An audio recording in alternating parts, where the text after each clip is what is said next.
Pakita ko lang tong Everest natin. Ganda oh. So, nandun to sa kabilang garahe. Ngayon, sold na rin to. Lahat kasama na to guys. Yun, naka all-terrain tires, naka 20-inch na pang rugged na mags. So, off-road look. Worth mga 100k plus yan kasama yung goma. Brand new tires yan, 2023 manufacture date. Tapos, nung before, nung na-videoan to, hindi nyo lang siguro ma-appreciate kasi maitim yung upuan niya, may seat cover. Pinatanggal na natin, kita nyo gano'ng kaganda. Parang brand new pala to yung loob.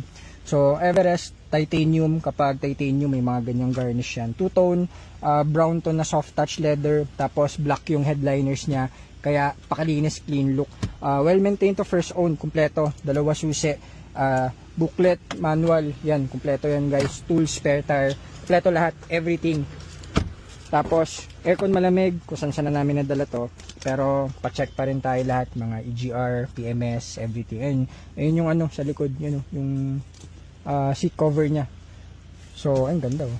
So, sold na rin to guys. Ito, papa-upholstery na natin, natanggal lang, dali lang yun.